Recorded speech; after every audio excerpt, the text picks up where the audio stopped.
Egunon, buen día, buenos días. Estamos aquí hoy todos nosotros para debatir el tema, vamos, para la mesa redonda con objeto de hablar de la implementación del cuarto paquete ferroviario en Europa y en España. Y antes que nada quería dar las gracias a la organización, al Gobierno vasco, a Euskotren Bidea Sarea, por esta organización que desde luego está siendo digna de elogio, está saliendo todo muy bien. El público que asiste al evento es importante y numeroso y antes que nada por eso quería dar las gracias también a los ponentes por estar aquí, por participar en esta mesa, que supongo que va a ser muy interesante para todas las personas que nos van a escuchar. Como decía, el objeto del tema en el que aquí están representadas operadoras ferroviarias y un administrador de infraestructura, que es Darius, sería la implementación del cuarto paquete ferroviario, la liberalización no de la alta velocidad, como me apuntaba un amigo, un compañero de Adif, sino de los servicios ferroviarios, que irán progresivamente adaptándose al resto del mercado. Por eso digo, no solo de la alta velocidad.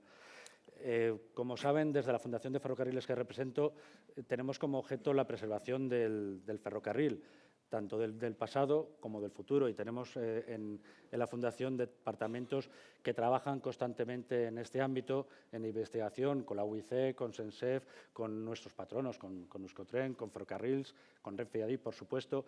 Y lo que intentamos, lo que queremos hacer es que el ferrocarril sea, como establecen nuestros estatutos, un transporte que tenga una representación y que podamos hacer determinado lobby para que efectivamente defienda el transporte por ferrocarril, se defienda como se demanda por la sociedad.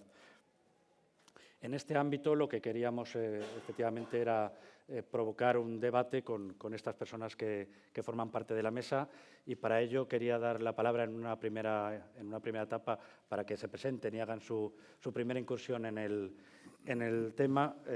En principio, Manel Villalante, que por parte de Renfe, es tu turno. Gracias.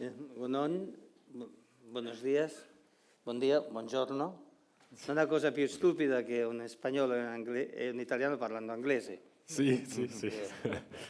No, bueno, primero agradecer al Gobierno vasco que nos haya invitado y muy brevemente, que en mi caso siempre es una dificultad adicional y de ser breve, pero lo intentaré. Nosotros vimos que para Renfe, que era el operador, digamos, único, compartido con los de titularidad de las administraciones territoriales, digamos, operaba en el Estado, pero que no competía, que sí competía con el avión, con la carretera, pero que no competía con otros, pues bueno, es cierto que nos cambiaba nuestro entorno y era un reto y al mismo tiempo y sobre todo una oportunidad, una palanca de transformación interna y externa de la compañía. Hicimos un plan estratégico y fijamos una serie de objetivos, 45 proyectos que vamos desarrollando en el primer periodo de 4 años y en el siguiente cuatrienio también, con una revisión constante. El primero era, como he dicho, ver el acceso a la competencia como un reto que nos obliga a transformar, a mejorar nuestra oferta comercial. Antes el ministro explicaba que vamos a operar trenes de alta velocidad. Yo creo que acertadamente ha dicho que democratizarán y pondrán en valor los 55.000 millones gastados en infraestructura de alta velocidad, por tanto, con un precio mucho más asequible y compitiendo en segmentos de mercado que la actual oferta de alta velocidad, digamos, no satisfacía esa demanda, ¿no? Básicamente, capas jóvenes, familias, turismo, etc. En segundo lugar, es la transformación digital, que para nosotros eso es mucho más amenaza que el proceso liberalizador y lo tomamos también como un reto y hemos apostado firmemente y estamos construyendo en que Renfe, sin dejar de ser una empresa ferroviaria de referencia, va a ser un operador integral de movilidad. Hemos dado los primeros pasos con una prueba del proyecto que se llama RAS, Renfe as a Service.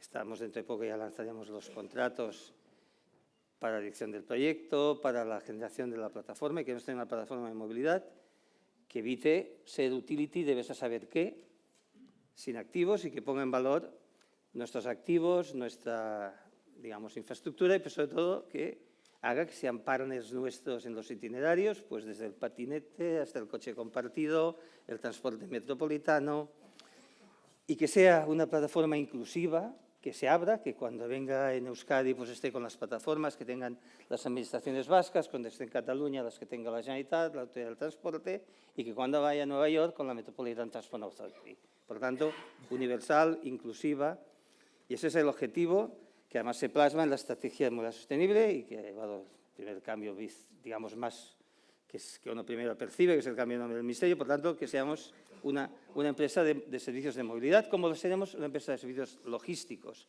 y no de transporte de mercancías, en el transporte de mercancías que hoy, digamos, nos toca. El tercer reto es internacionalizarnos. Que lo que perdamos de cuota de mercado en España, que algo perderemos, de cuota de mercado, que no quiere decir de viajeros, porque el éxito de la liberalización no es que haya más trenes, es que haya más viajeros que usen el tren. Pues vamos a ganarlo en el mercado exterior, estamos en Arabia, como saben, hemos avanzado mucho y hemos firmado el preacuerdo en Texas, en Estados Unidos, hemos tenido algún, digamos, sitio que no hemos ganado, en todos los sitios que nos presentamos, pero tenemos una red, un equipo que está intentando pues, participar en proyectos de todo tipo, de operación, de asesoría, y no solo en alta velocidad, sino también cuando se liberalicen en ferrocarril de mercancías, que ya está liberalizado, pero también de viajeros metropolitanos, cercanías, etc. Y el último es utilizar la digitalización y el proceso de liberalización como un vector de transformación interna, cambiando la cultura de la compañía.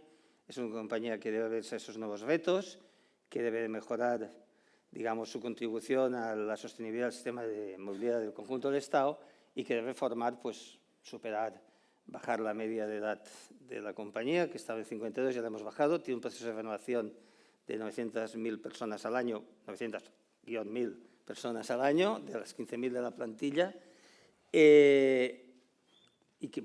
ha de bajar la media, que está en 52, con muchas empresas en nuestro sector, tiene que mejorar la participación de la mujer, 13% de la plantilla, esperamos que sea el 50% al final de los 8 años y sea el 30% dentro de 3 años y medio, y lo estamos consiguiendo. También en colectivos como el de maquinistas, que es donde, digamos, la participación de la mujer es todavía más reducida que en el global de la empresa, y por lo tanto es cambio de cultura interna, utilizar los retos de nuestro tiempo como transformación interna y de proyección al exterior, y ser una empresa abierta al nuevo paradigma de la movilidad, internacionalizada y que compita para un transporte más sostenible en el conjunto de nuestro país y allende nuestras fronteras.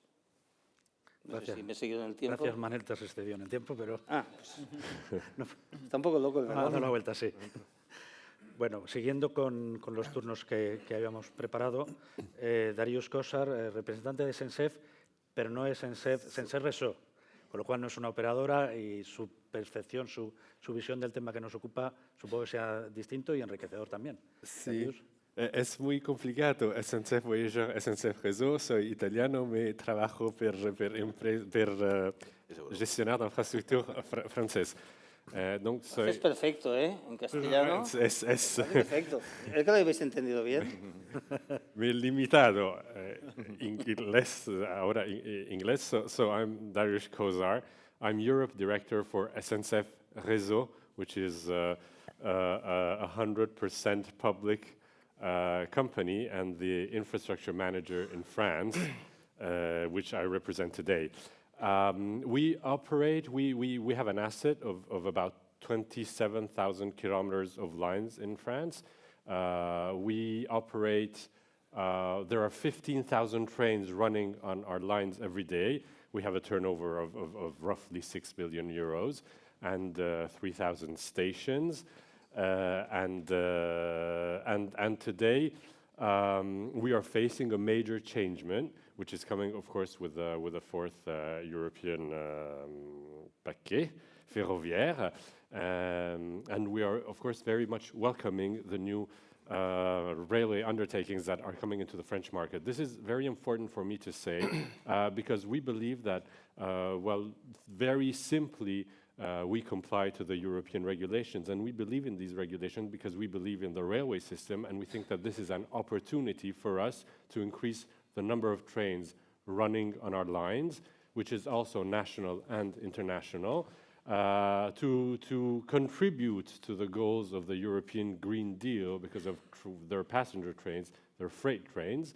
And of course, to have more trains for us is more revenues and a major capacity to improve, to enhance, and to develop our infrastructure. So we completely believe that this is a very good opportunity for the railway system. Of course, coming from a traditional, unique company where the train operating company and this infrastructure manager were the same, there is a cultural need that we need to put, the cultural change that we need to put in place, which means that, of course, we have to work with our staff for them to fully understand what it means to have different customers, and that somehow behind and beyond our train operating companies who are customers, there are people, there are freight that need to travel in a global system that goes beyond simply the infrastructure part.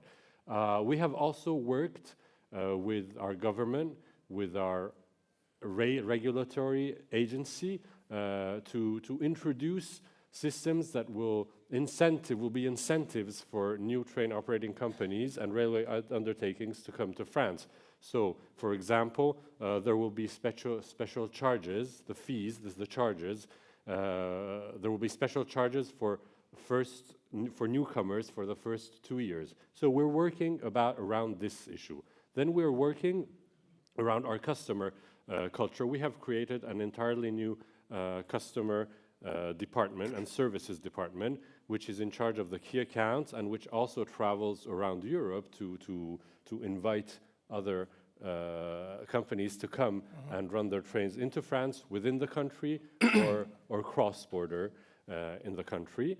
And we have also developed a series of side services that we can offer to the regions that have to prepare themselves to tender their services, but also to train operating companies. And this is a wide range of things that can be studies. It can be assistance in the rail train compatibility procedures. It can be training. It can be things like that. Of course, our core business is the path that we offer and operating the trains once they are on our network, operating the network for the trains to run on our network. Of course, this is the good side of it. There are also many challenges that we're facing. There are challenges about interoperability. This was mentioned today because, of course, the trains are not airplanes. It's not easy to operate within an entire network, and it's even harder to operate from one country to the other because our systems are national. We have a major investment plan. We're investing 5 billion euros a year for the next 10 years. This means, of course, an opportunity to renew our network, to make it more interoperable, but it also means disruption and problems in capacity. We work on digitalization, which is a major issue because there are things that can be improved through IT, through information, through data, and do not need massive investment, and can be done more quickly. So this is one of our challenges. Another challenge is, of course, capacity, because we live in a continent where very happily commuter trains and regional trains are growing very intensely, which is interesting for us, which is interesting as seen through the eyes of the European Green Deal. We also live in a continent that is globally renewing its system. Spain is an excellent example of major investment and new lines being created for interoperability. But then, of course, that means that we have a challenge around capacity, which is linked to the physical capacity of the network, which is linked to how we organize the dialogue between the sides, among sides, because there's an incumbent that is, of course, heavily there, and there needs to be sometimes a discussion on how to share capacity. And of course, in a system when many actors are in the game and they compete, each one of the actors is slightly more stiff, rigid, in the negotiation when we have capacity issues. So these are some of the challenges that we are facing, but definitely we are welcoming other train operating companies, and we're looking very much closely into the Spanish experience that seems to be very amazing in the way things are going to increase in this country. Gracias, Darius. Veo que el tema del tiempo, pensaba que Manel era el que se me iba a escapar, pero se me escapáis todos. Que no va, es que no va bien, no. Es difícil de controlar. Sí. Tenemos la Con lo culpa cual, es del árbitro. Intentar controlar el tema a los 3 minutos, pues si no nos quedamos luego sin tiempo, porque viene el... ¿Se puede arreglar esto? ¿No se puede arreglar? Pues no sé si lo podrán arreglar, pero el minutero que tenemos aquí no está coordinado con nosotros. En todo caso, seguimos y así aprovechamos el tiempo. Gracias, Darius, como decía, y Víctor Bañares, de ILSA Trenitalia. Por favor, es tu turno, tu primera incursión en el tema. Sí, egun on guztioi. Me llamo Víctor Bañares y soy el director general de ILSA, no ILSA Trenitalia, sino de ILSA, que es el primer operador privado de alta velocidad español desde hace un mes y medio que ganamos el proceso, digamos, de apertura al mercado, una de las licencias que se licitaban. Soy paisano de la mayoría de los asistentes, no sé si eso tiene mucho valor, pero lamentablemente soy de Bilbao, no soy de Donosti, y no se puede, es muy difícil ser perfecto, pero en cualquier caso, esta es la primera aparición o exposición de ILSA después de haber ganado ese concurso, y dentro de que a final de este año se abrirá el mercado europeo de viajeros de alta velocidad. Y yo les quería contar un poco los 6 pilares en los que reside el proyecto de ILSA, proyecto en el que concurren, perdón, no sé si lo había explicado, Trenitalia y Air Nostrum, la compañía aérea, ambos concurren en ILSA y que, como les digo, nos convertirá, Dios mediante, y con la ayuda de todo el sector, en este proceso de apertura, en el primer operador privado español y también en el de mayor tamaño después de Renfe, porque ganamos el pasado 27 de noviembre, nos adjudicaron el paquete B, que en términos de slots o de surcos, como se llama en nuestro negocio, de frecuencias, es el mayor, ¿no? Para que se hagan una idea, en enero del 22, que será cuando iniciemos operaciones, en el Madrid-Barcelona estaremos operando 32 servicios diarios, 16 por sentido. Esto pues, hará que operemos frecuencias cada 15 minutos de trenes de alta velocidad, incluso media hora, o como mucho cada hora, ¿no? Como les decía, les cuento en seis pilares o en 6 esbozos en qué descansa nuestro proyecto. El primero, el que es un proyecto hecho por la propia industria, por transportistas con experiencia. Air Nostrum es una compañía aérea que aquí en Donosti la conocen bien, operamos desde la ciudad desde hace 25 años. Están en proceso de fusión, con una compañía irlandesa que se llama CityJet, que se creará el mayor operador regional europeo aéreo de pasajeros.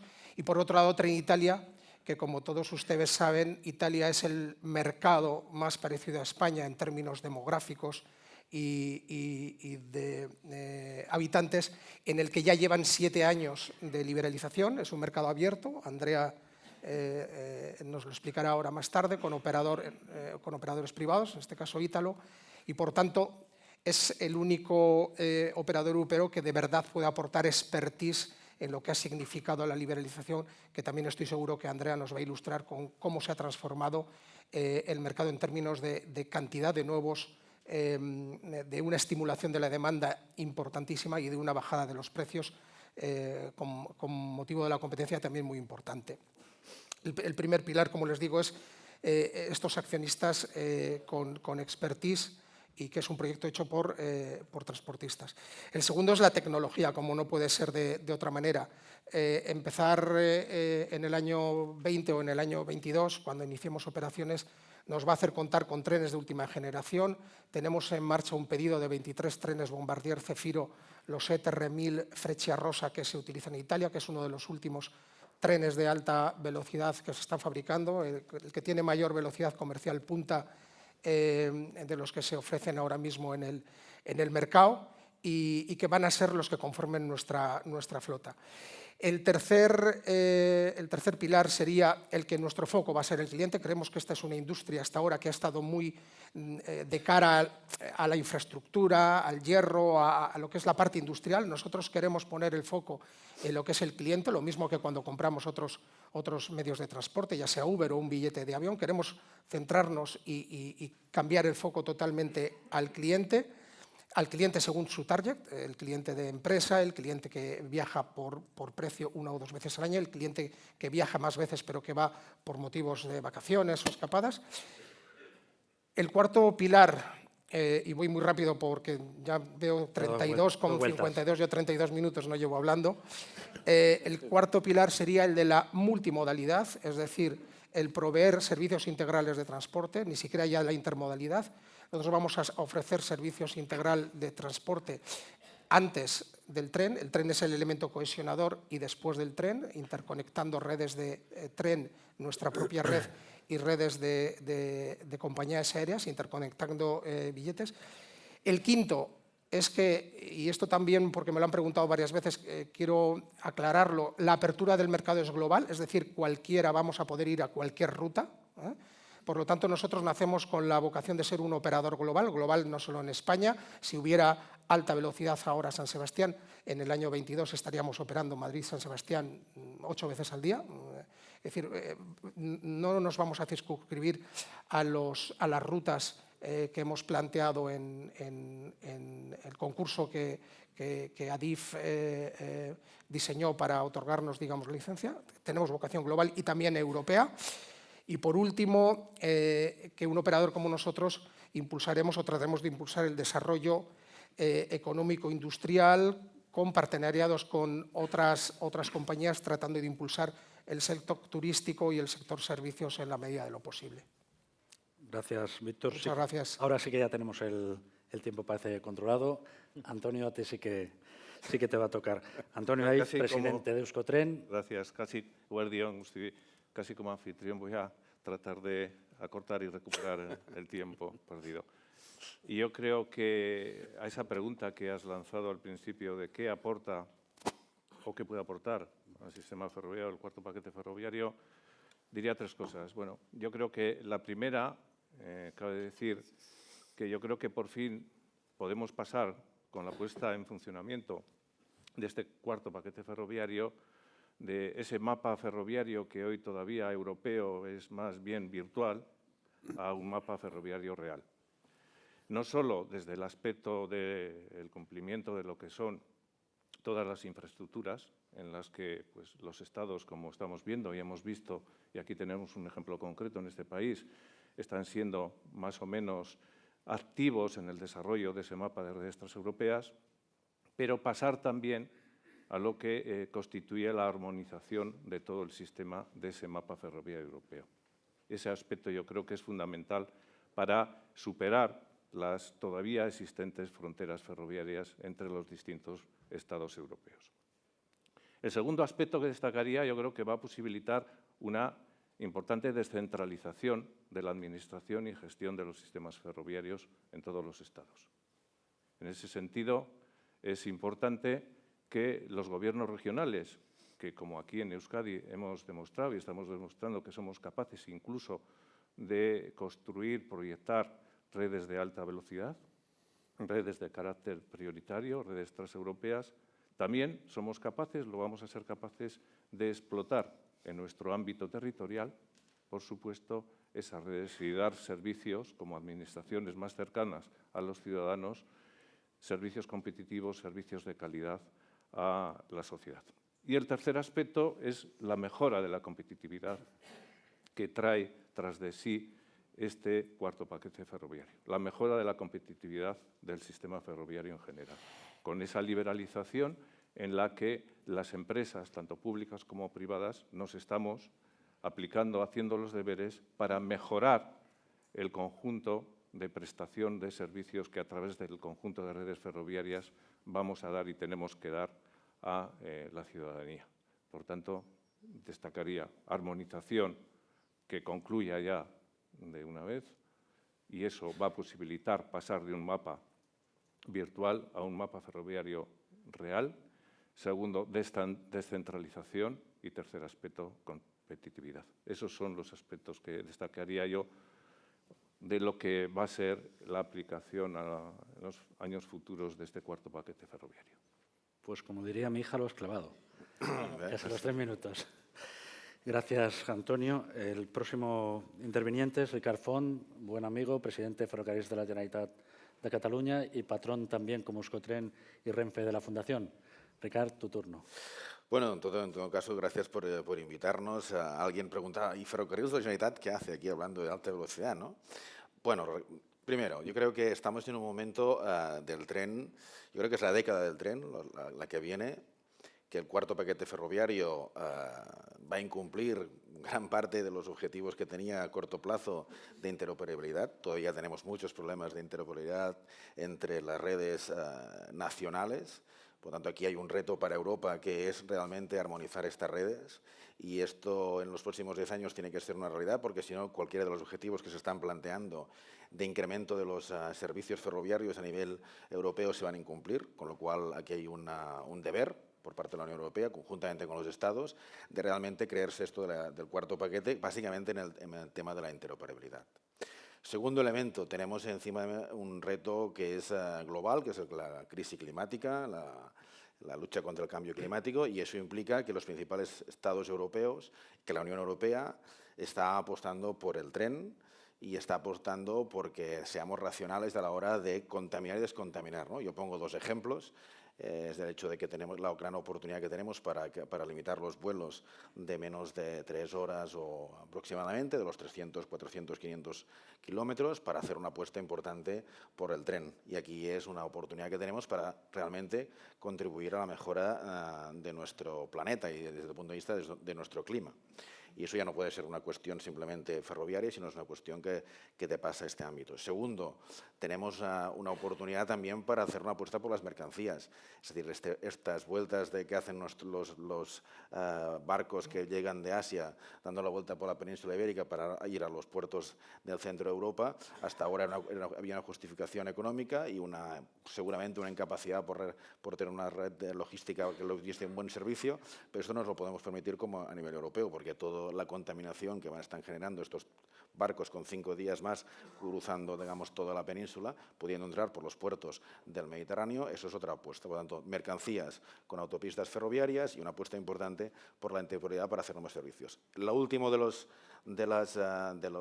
retos que tenemos es la liberalización. Y como decíamos ahora, hay un momento en que nosotros, como pequeña compañía catalana, que somos referentes en muchas cosas, que hoy no haré un publireportaje, pero en todo caso les invito a que la conozcan cuando quieran, pero que nos conocemos bien con Euskotren, con quien colaboramos, tenemos el objetivo de ser partners con otros operadores público-privados para realmente generar nuevos servicios con 3 objetivos principales. El primero, eliminar o ser muy competitivos en la conexión entre las grandes capitales, ergo la Y vasca, pues desde aquí los servicios en regionales de alta velocidad o de velocidad alta.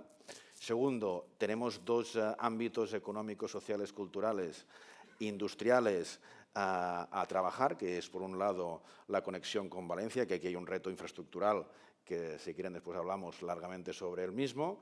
Y segundo elemento, de alguna manera conectar Cataluña con lo que es Montpellier, Perpiñán y el sur de Francia para poder generar esta euroregión o megaregión creativa de talento que creemos que puede tener un interés desde el punto de vista económico. Por tanto, respondemos a intereses absolutamente económicos. Ahora, ¿lo queremos hacer solos? No, de ninguna manera. Ni en el ámbito de la conectividad, ni en el ámbito de la generación de nuevos servicios. Creemos que el partenariado con otras empresas peninsulares o de fuera de la península europeas o incluso mundiales para generar nuevos servicios es una oportunidad. Solamente para acabar 2 ideas que no voy a explicar el modelo italiano que hemos estudiado muchísimo, pero solamente para que tengan una idea, el ADIF italiano con la liberalización ha ganado más dinero, ha bajado las tasas, los operadores ganan más dinero, los usuarios tienen más frecuencias y pagan menos. A partir de aquí yo creo que esto explica la oportunidad de la liberalización que tenemos encima de la mesa y que van a explicar ellos mejor que no nosotros, ¿no? Y finalmente, solamente yo creo que hay una realidad que es evidente, que es que para poder, de alguna manera, poder mejorar la movilidad, la interoperabilidad entre operadores públicos y privados y entre operadores de movilidad, es una evidencia que solamente se puede conseguir con unos partenariados que vayan mucho más allá de nuestras empresas públicas, que, si me permiten, aunque alguien se enfade conmigo, que puede ser, para mí creo que una empresa pública lo que tiene que tener el objetivo es que algún día sea suficientemente rentable para que, ofreciendo mejores servicios, que incluso los públicos, vengan los privados y tengan un porcentaje importante de las mismas, que este es el objetivo importante y por lo tanto nosotros somos abiertos en este sentido. Pues muchas gracias, Ricard, por tu aportación. Y por último, Andrea, buen amigo Andrea Giuricin, de INTV, que no es la de la música, tu turno. Bueno, Italo NTV, como muchos sabéis, fue el primer operador en el mundo, en la alta velocidad, a empezar en la competitividad lo que se llama Open Access. Eso significa apertura a la competencia, en la misma línea tenéis más de un operador. Empezó el 28 de abril de 2012. Son casi 8 años ahora mismo que Italo está en el mercado, contra el operador histórico, Trenitalia, que es el operador público. Entonces hay un gestor de la infraestructura, RFI, que es como Adif, y después hay 2 operadores en la misma línea. ¿Qué ha pasado en Italia? Bueno, ha estado muy complicado. Italo al principio ha tenido muchos problemas, hasta el 2014 perdía dinero. Desde el 2015 ha tenido completamente un cambio de modelo de business, ha empezado a hacer dinero y sobre todo ha empezado a crecer mucho. Solo algunos datos. El año pasado, 2019, solamente Italo ha transportado más de 20 millones de pasajeros larga distancia. Antes el ministro decía en España 31 millones más o menos por Renfe. Muy bien, Italo solo 20 millones. La línea italiana son 1000 kilómetros de línea alta velocidad, mucho menos que España, aunque ha costado mucho más que en España porque no sabemos hacer bien las líneas. Bueno, en Italia ha costado más de 32 millones por kilómetros de línea alta velocidad, así que hay algún problema. Aunque la línea alta velocidad italiana está lista por las mercancías, así que también tiene característica técnica diferente. Lo que ha pasado, el mercado ha más que duplicado. Eso significa que el mercado tiene más del doble de pasajeros después de 7 años y medio de la competencia. El precio medio del billete ha caído del 40%. Precio medio del 40%. Eso significa que ahora mismo hay muchas frecuencias de trenes. Italo ha comprado 47 trenes a alta velocidad. Tiene 116 conexiones al día. Ahora mismo entonces está creciendo. Lo que ha pasado, no ha empezado Italo desde cero, en el sentido, ha empezado comprando 25 trenes inmediatamente y después ha comprado otros 22. Pero desde 48 conexiones al día ha pasado ahora mismo 116. No ha estado un empezar con toda la fuerza. No ha empezado en el Milán-Venecia, al principio no estaba. Ha empezado en el mayo de 2018. Así que ha estado un proceso de crecimiento. Ese proceso de crecimiento ha estado posible porque hay socios fuertes, económicos.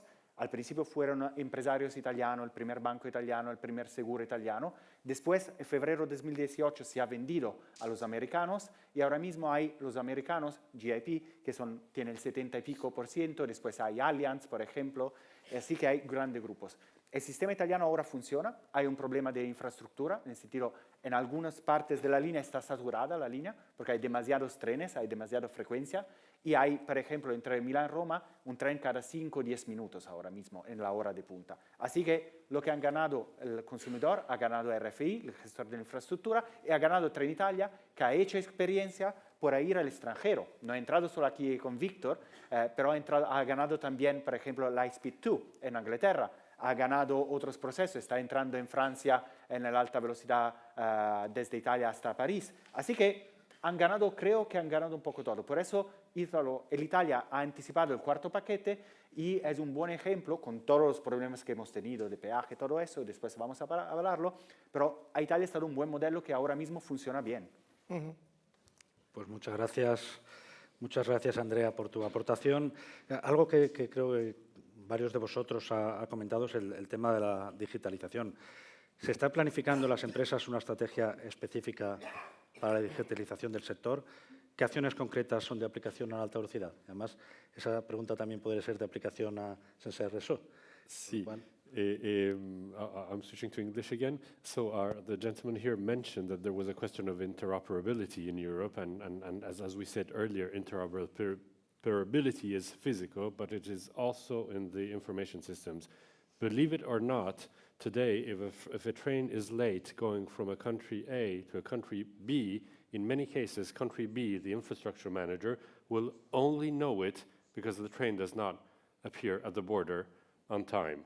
This means that basically we have systems for capacity allocation, for operations management that are national and will stay national for many more years, but we really need to work in our new systems to build new systems that communicate with our neighbor infrastructure managers and of course with European systems. We're not starting from zero because today you have tools like the Path Coordination System, PCS, that are European, that has existed for maybe 15 years now.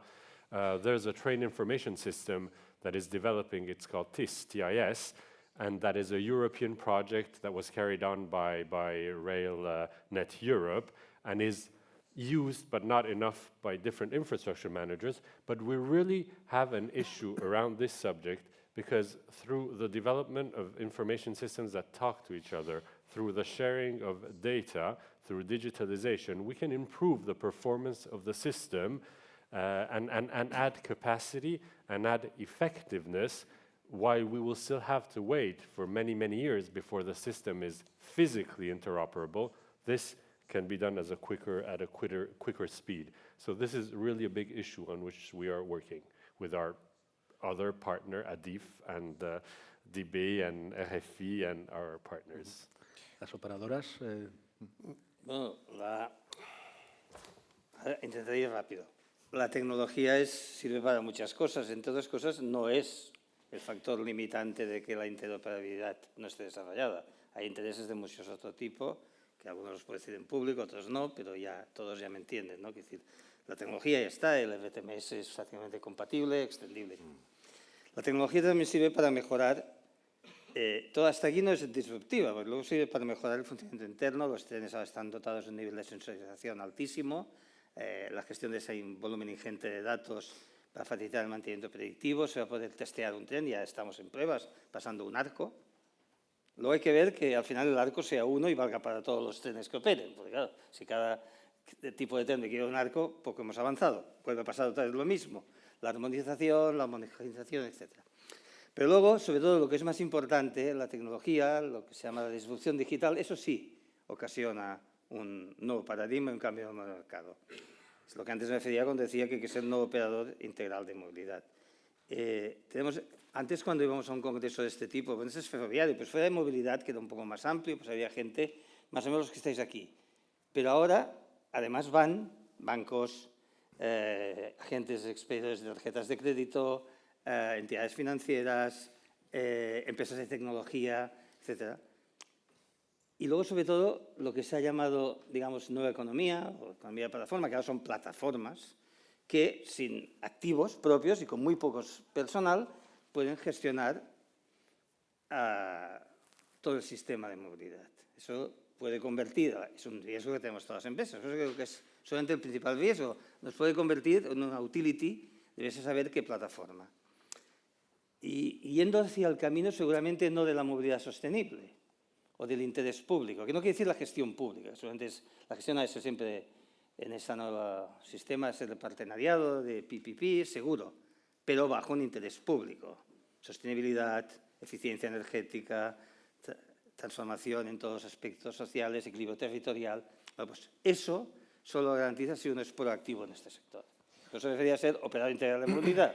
Es decir, no hay que ver enemigo. Es un patinete, es un enemigo, quita viajes al autobús o quita viajes. Si el patinete sirve para llegar al tren o al autobús y del autobús al tren, es parte de nuestro servicio, que es puerta a puerta. Y ese es el gran cambio que la tecnología nos obliga, por una razón estrictamente, digamos, de supervivencia, como entendemos el servicio de movilidad, que es lo que la gente compra, no qué operador o qué otro operador. Es decir, la competencia va bien si el servicio globalmente mejora. La competencia, porque sí, en términos de cash flow, pues sirve para las compañías, pero no sirve para la gente, ¿no? Por tanto, la tecnología, en cuanto que es disruptiva, no solo mejora la eficiencia, sino que nos pone en riesgo, pero al mismo tiempo nos abre un espacio en el cual nosotros vamos a jugar y vamos a jugar en primera división. Abiertos, inclusivos, no solos, pero vamos a jugar porque nos jugamos mucho, sobre todo el que las cosas vayan en la buena dirección, que es la que la gente necesita, y no simplemente en la rentabilidad, y más cuando esta además es a corto plazo y sin riesgo. Pues de ante eso, quien arriesga, además ha de poder jugar en esa división. Supongo que me entienden. Gracias, Manel. Carles, Ricard, perdón, querías hablar. No, yo creo que antes en la conversación que ha tenido la consejera, yo creo que ha dicho una cosa que es clave y básica para entender el futuro y para una diferente planificación de las infraestructuras, que es, primero, los servicios. Es decir, que hoy estemos diciendo que ya tenemos medio construido en la Y vasca y vamos a empezar a construir los servicios, yo creo que incluso vamos tarde, digamos, desde el punto de vista de la planificación. En la diferencia, por ejemplo, en ferrocarriles, quien manda sobre la infraestructura es operadora. Es decir, nosotros gastamos alrededor de unos 40-50 millones al año, tenemos unos 100 millones de pasajeros, 3 líneas, unos 100 millones al año de mantenimiento. ¿Quién decide dónde va el mantenimiento? ¿Cómo se estructura el mantenimiento? El mantenimiento, aquello, el hard, por entendernos, de todo el conjunto es la operadora, porque la operadora es la que piensa en el cliente y, por tanto, los servicios son los que tienen que mandar sobre el mantenimiento y sobre la estrategia de la propia empresa. Entonces, lo primero que hemos hecho nosotros para planificar las líneas de alta velocidad es un análisis de los servicios. Es decir, ¿hay o no hay mercado en Toulouse, en Montpellier o en Perpiñán para poder generar servicios de alta velocidad? Hay. ¿Hay o no servicios con Valencia para generar alta velocidad? Como siempre hemos dicho, y es una reivindicación, si algún día se hubiese hecho la planificación estratégica de infraestructuras ferroviarias con un sentido, digamos, de transporte público o de transporte, la primera línea ferroviaria que seguramente se tenía que haber construido era la Valencia-Barcelona, la segunda y la tercera, porque en la otra lado había el avión, el puente aéreo, de alguna manera puede tener un servicio, entonces no liberalizado, y aquí no sé si. Entonces, la planificación en base a los servicios para nosotros es básica y definitiva. Y la digitalización tiene sentido, pero es un instrumento. Hemos de preguntarnos qué es lo que realmente quiere el cliente. Por ejemplo, ¿no? En Cataluña, todos los operadores de transporte público nos hemos aliado a hacer un Mobility as a Service, que lo empezamos a trabajar en el 2011-2012, que el que hace es que todos los operadores de transporte público, más todos los operadores de aparcamientos, más todos los de Parks and Rides, más todos los operadores, incluso si un día llega de aviación o de aeroportuarios o que sea, todos estén en una sola plataforma pública, sobre el mandato de la Autoridad del Transporte Metropolitano. Esto nos da una perspectiva pensando que realmente el cliente no busca una compañía u otra, como decía Manel, sino que busca es una oferta de transporte público. Y a partir de esta oferta y estos datos que podemos tener, podemos planificar desde los servicios más básicos regionales o locales hasta la alta velocidad. Y a partir de aquí podemos seguir planificando infraestructura. Por ejemplo, y con esto acabo de decir, la liberalización de la alta velocidad, por ejemplo, tiene un problema muy importante porque los nuevos operadores que van a entrar y los futuros van a tener que ser dónde van a hacer el mantenimiento de trenes. ¿Alguien ha planificado ahora dónde van a hacer el mantenimiento de trenes? ¿O vamos a tener que seguir teniendo cautivos de determinadas empresas que hoy hacen el mantenimiento? ¿O van a poderse instalar libremente? Estas son las preguntas, pero que son preguntas que, por ejemplo, tienen una respuesta que tiene que ver con los servicios. Depende de dónde vas, mantienes en un sitio o en otro. Pensando en los operadores, pero los operadores pensando en los clientes. Eso sí que genera debate. Mobility as a Service. Yo tengo algunos ejemplos. Por ejemplo, Italo ha empezado sí como la conocéis como compañía ferroviaria, ¿no? Como compañía operadora. En realidad no hace solo eso. Tiene Italo Bus, que hace servicio de autobuses conectado directamente con el tren y hace un billete único. Así que el cliente tiene tiene acuerdo con los parking, tiene acuerdo con navetas al aeropuerto, tienes acuerdo con compañías aéreas por tener un billete único integrado. Ya está. Tiene acuerdos con compañías de transporte público. Y todo eso está hecho por una compañía ferroviaria privada. ¿Y por qué el privado quiere hacer eso? Porque su interés es ampliar su catchment area, su área donde puede captar clientes por aumentar el recabo, por aumentar la facturación. Eso es muy importante. Por eso el cliente siempre está al centro. Otra cosa, la plataforma, cuando se habla de economía de plataforma, como justamente se decía, por ejemplo, Italo tiene una plataforma donde todo el CRM, todo el Customer Relationship Management está conectado con el mantenimiento, está conectado con, por ejemplo, con la crew, con los hostes y los stewards.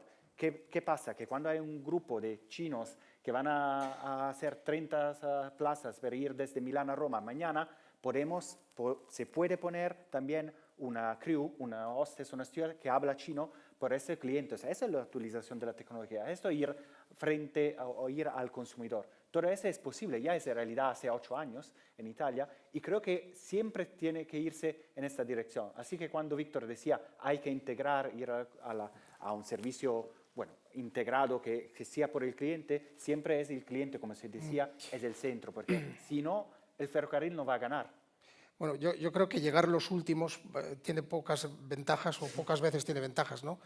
Pero respecto de Italia o de Austria, de otros mercados, llegamos tarde y lo que creo que debemos hacer y ya hemos empezado a hacer es aplicar toda la industria, todo el sentido común para que todo lo bueno de las liberalizaciones previas lo amplifiquemos y todos los errores que los conocemos porque hemos analizado todos los casos, pues los obviemos, los evitemos y por ejemplo, yo creo que lo estamos viendo porque no solo la ley para los nuevos entrantes garantiza el acceso a mantenimiento, obviamente Renfe es una empresa pública y está obligada a darnos mantenimiento por ley en la primera fase, ¿no? Para facilitar la competencia. Pero no solo eso, sino que dentro de la competencia, y esto es un paralelismo que existe en otros modos de transporte, nosotros estamos ya hablando y tenemos un entendimiento para que lo hagan no solo de mutuo propio, sino porque para ellos es un negocio. Lo mismo que Iberia mantiene los motores o los aviones de compañías competidoras. Por lo tanto, yo creo que llegar tarde nos hace llegar sabiendo qué cosas han funcionado y qué no, y lo que tenemos que tener todos es sentido común para implementarlas. Bueno, yo quería resaltar, se ha hablado de la tecnología disruptiva y tal, pero yo creo que es importante describir desde dónde partimos, ¿no? Y la realidad de Euskadi es que hoy por hoy tiene una red de ancho ibérico diseñada del siglo XXI, es decir, con parámetros para responder a las necesidades del siglo XIX, perdón, con parámetros para responder a las necesidades de movilidad de aquel entonces, que no tiene nada que ver con el de hoy, ¿no? Y nosotros, sin perjuicio de que no teníamos obligación, uno de los pasos que dimos fue el de la separación de la gestión de la infraestructura de la operación, porque lo que veíamos fundamental era que había que diseñar unas redes que respondiesen a lo que son los parámetros, necesidades y funcionalidades del siglo XXI, que en nuestro caso no es otro, en términos generales, que constituimos un eslabón clave, un territorio de paso, que soportamos más de 10.000 camiones diarios y un IMD diario de 10.000 camiones pesados por nuestras carreteras, que es verdad que tenemos una red de carreteras que ha sido capaz de dar respuesta, pero desde la carretera a esas necesidades de movilidad, tanto de carga como de pasajeros, pero que disponemos de una red ferroviaria que no es capaz siquiera de poder dar servicios competitivos frente al automóvil y frente al autobús para comunicarnos entre Donosti y Bilbao. Y a partir de ahí, uno de los primeros pasos que se tomaron, ya desde finales de los 90, primeros de los 2000, es realizar esa separación para aportar desde el conocimiento y desde la ingeniería vasca ya lo que, desde nuestro punto de vista y en función de esas necesidades de movilidad a las que había que responder en el siglo XXI, no con unas infraestructuras del siglo XIX, teníamos que realizar. Y por eso, a partir de ahí, y a través de la ley de concierto y el sistema de cupo, pues es el único gobierno regional de Europa que estamos participando directamente, no solo en la financiación, sino en el diseño de esa infraestructura. Curiosamente, a pesar de tener una red del siglo XIX, tenemos un PIB, una industria que tiene un peso extraordinario ferroviaria en el PIB industrial de todo el país. Eso nos ha hecho que vengamos trabajando ya desde hace mucho también en lo que son el diseño de los servicios. Nosotros sí tenemos estudiado dónde tienen que ir las cocheras de esos intercities en la Vasca, sí tenemos estudiado cuántos servicios hay que dar, en horas punta, etcétera, qué trenes que tenemos, qué precios. Estamos preparados para ello. Y además eso ha sido consecuencia de esa colaboración público-privada a nivel de muchos programas de investigación. Ya se han citado algunos por parte del presidente de CAF. Hoy mismo la consejera ha firmado el Sea-to-Rail. No creo que haya muchos gobiernos regionales que estén participando en este, o ninguno, en Europa. Por lo tanto, estamos participando también directamente de esa disrupción que suponen las tecnologías, porque indudablemente, aunque la infraestructura sea el medio y tengamos que hacerla y tengamos que acabarla, que ya arrastramos mucho retraso, el fin último es que en ese tren que discurran por la Y vasca, pues tienen que montarse los ciudadanos y ciudadanas y tienen que también ir las mercancías. Y si no hubiésemos participado en todo ese proceso, que fue objeto de discusión, la Y vasca ni siquiera hubiese sido diseñada para tráfico de mercancías.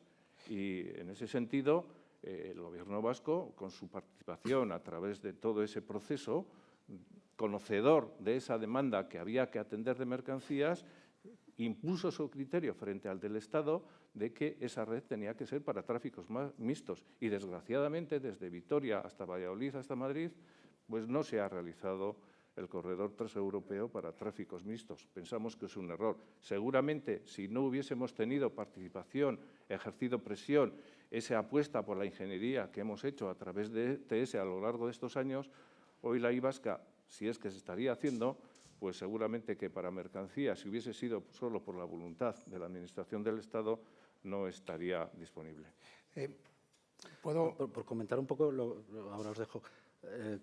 Hablaba Andrea de los servicios as a service.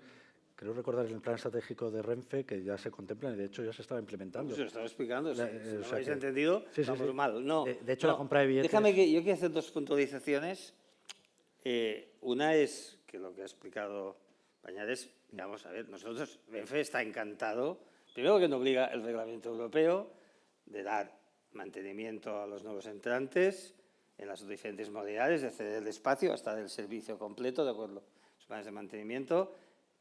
Nuestra filial de fabricación y mantenimiento y las filiales que operan, que muchas de ellas son mixtas con las constructores de material, están encantados porque es una nueva línea de negocio. Ya hemos presentado vía CNMC los precios, la disponibilidad, por tanto, en ese aspecto, no solo que manda la ley, sino que estamos encantados. Y el segundo lugar es que no confundamos, yo sé que no hay tiempo del debate, pero no confundamos la concepción de operador integral de la movilidad con simplemente tener acuerdos comerciales con un autobús, con los aviones, con los hoteles. No, es mucho más, es transformador. Es primar el servicio por delante del modo y de la infraestructura. Y es dar, aunque se haga desde un, entre comillas, operador, es incluso si hay servicios que se prestan mejor en términos de, como estamos probando ahora, de impacto sobre la huella de carbono, de tiempo de viaje, de precio, mejor que el que damos nosotros, pues incluso poder ofertar otro. Eso es ser transparente y eso es ser operador integral de movilidad, como se entiende. Otra cosa es tener una tarifa integrada, una cosa... No, es un escalón muchísimo más elevado, que está muy bien, ¿no?, tener, operar autobuses, que también tendrán novedades al respecto de Renfe en este tema, pero, quiero decir, es un escalón más, seguramente no es el tema central y por eso no nos quedemos solo con una oferta comercial que pone de acuerdo varios servicios para optimizar. No. Es una oferta integral de servicios de movilidad que cubre donde no es económicamente rentable, pero sí es eficiente y territorialmente necesario y que da satisfacción a una demanda que intenta ser customizada a la propia pauta de movilidad que tiene determinada persona. Y eso es el Mobility as a Service en su concepción. En el mes de mayo verán la nueva web de Renfe, que es una cosa, no sé por qué, altamente deseada. Y ya verán como cuando ustedes entren, lo que verán al cabo de un tiempo será pensado en lo que ustedes van demandando. Y que si la ven desde Argentina, verán información pensada en los argentinos. Es decir, pues eso es el primer paso de pensar en eso, en customizar los servicios de movilidad más allá de nuestra empresa, a las pautas de movilidad de determinados colectivos y finalmente llegar a las familias y a las personas. Eso es, que no es un intercambio de oferta comercial, es otra cosa. Víctor. Sí, yo quería aprovechar que estamos en Donosti, que está el viceconsejero, también incluso que está Manel, para bajar un poco... Estamos todos. No, pero quizás lo que voy a expresar ahora afecta más directamente al viceconsejero y a Renfe como operador, pero bajándolo muy a pie a tierra, de todos los que estamos aquí, y es que la Y vasca necesita el tramo Vitoria-Burgos para estar conectada a la red de alta velocidad, porque si no, solo operará Renfe, porque el tramo Vitoria-Burgos habrá de hacerse en ancho variable. Ningún operador, excepto Renfe, tenemos trenes ni vamos a tener de ancho variable, por lo tanto, no habrá competencia, por lo tanto, los precios serán los que sean, que igual son bajísimos, pero no habrá competencia y, por tanto, no habrá, quizás sí, Manel, pero no habrá alternativas a Renfe para que San Sebastián o Bilbao, pues, en verano puedan tener frecuencias diarias a Alicante, a Málaga, a Burdeos o a París o a donde fuere. Por lo tanto, la conexión para conectar la Y vasca a la red general de alta velocidad en España es fundamental, la conexión entre Vitoria y Burgos. Yo sé que estaréis probablemente todos los días dando la matraca en el Ministerio, pero si hace falta hacer algo más, yo creo que es vital para los consumidores, para los ciudadanos y para la competencia, el que ese tramo, que además no sé si costará 12 o 14, pero debe costar muy poco, excepto pasar por Pancorbo, porque es un tramo razonablemente llano, es vital para poder ofrecer servicios que atraigan turismo de calidad al País Vasco, a Vitoria, San Sebastián, a Donosti, en cantidad, no en cantidad quiero decir turismo de calidad que deje dinero y por tanto es prioritario para los operadores privados. Sin duda, vamos. Efectivamente estamos trabajando con el Ministerio en ese sentido porque bueno, pues es fundamental que la red tenga continuidad. Lo que pasa es que se ha cometido, yo creo que también de los errores hay que aprender, ¿no? Se ha cometido un grave error y vuelvo a lo del mapa virtual ferroviario europeo. Si de verdad nos creíamos que tendríamos que ir todos los estados a cumplir con los mandatos europeos y construir ese mapa, pues lo teníamos que haber hecho. Y es curioso que hoy el corredor atlántico pues está sin concluirse, cuando desde 1994 está dibujado el Madrid, Valladolid, Vitoria-Gasteiz y Vasca, ¿no? Y, en cambio, se han construido toda una serie de corredores que en muchos casos no van a ningún sitio, o de ninguno a ninguno, y como hay aeropuertos, desgraciadamente, sin aviones, pues también tenemos estaciones de alta velocidad en el Estado que no tienen pasajeros sino para los trenes. Entonces, claro, es que ha habido unas decisiones políticas, institucionales, que no han sido corresponsables con el mandato europeo de hacer realidad ese mapa europeo de redes transeuropeas ferroviarias, que en definitiva constituye el dar un servicio allá ferroviario donde tiene sentido. Y han predominado los criterios más bien clientelistas, coyunturales, del cortoplacismo, porque no se ha respondido a un esquema, digamos, de redes transeuropeas que entendemos que era lo prioritario y menos, además, en relación a Europa, porque todo el planteamiento ha girado en torno al histórico esquema radial de que todo empieza y finaliza en un punto. Y ese es un error que estamos pagando hoy todavía y que pagaremos durante muchos años. Pues, Darius, el último turno de palabra porque me están diciendo así desde hace un rato. Este dibattito es interesante porque el servicio es global, depending on who is talking about the service, we're not talking about the same thing. A train operating company's global service is to transport a person from his home to one place to the other. For a political authority, it is the organization of an effective global service in its region and its land. And then for an infrastructure manager, it will be how to make choices to correctly share capacity amongst different services, regional, long distance, freight, that all need to find a space, and eventually how to decide what investment to go through in a service, in a global service project, because eventually a big percentage of the infrastructure is shared. So there is a real issue on how this dialogue is organized so that there are no losers, but it needs to be a global dialogue when it is a question of investing, of maintaining, of allocating capacity, and in an open economy, of course. Pues muchas gracias. Ya digo, aquí hay ahora otra mesa y hace un rato que ya nos están diciendo, tenía un montón de páginas con preguntas. Además, le había pedido a un amigo de los ferrocarriles portugueses también que pudiera intervenir a través mío. Bueno, ahora están labores en el Gobierno de Portugal y me pasó también preguntas. Temas laborales que vienen muy al hilo porque, como comentaba antes, creo que también Manel, hay una carencia importante de profesionales en el sector y eso no solo ocurre en el ámbito del Estado español, sino en el resto de Europa, y no sé cómo se afronta, cómo se pretende afrontar, pero si no terminamos, a mí me matan, o sea que, porque el signo de que te corto. Pues muchísimas gracias a todos, es una pena que hayamos tenido tan poco tiempo, pero sí terminamos.